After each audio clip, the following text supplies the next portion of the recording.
Hey there everyone, welcome back to our channel. In today's video, we are going to show you how to see watch history on Twitter or X. So let's get right into it.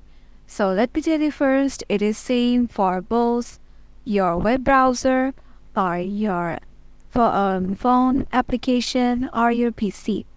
It's the same. So just follow the procedure I'm going to show you and it will be working for you.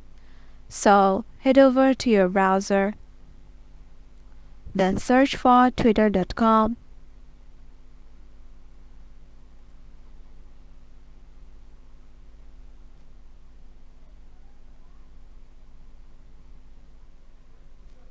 It will directly take you to your X account, and then you'll get this sort of interface, and click on more and go to your settings and privacy.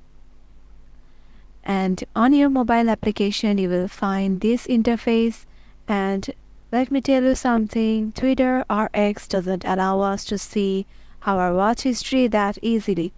They don't give it on privacy or safety or security and account access. No, nothing.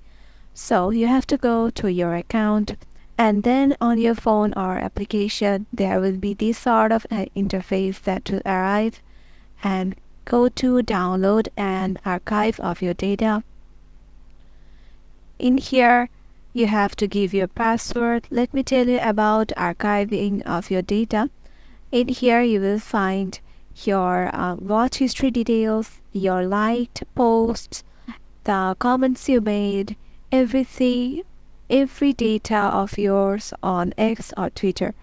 So as Twitter doesn't give us our watch history in here, so we need to download our archive of our data. So just go there and give your own password, and once you're done with it, click on next, and then you will be able to download an exe file of it, and yeah, then you will be able to see your download history right there. Hope this video will help you out, and make sure to give it a thumbs up and subscribe to our channel, and we will see you in the next one.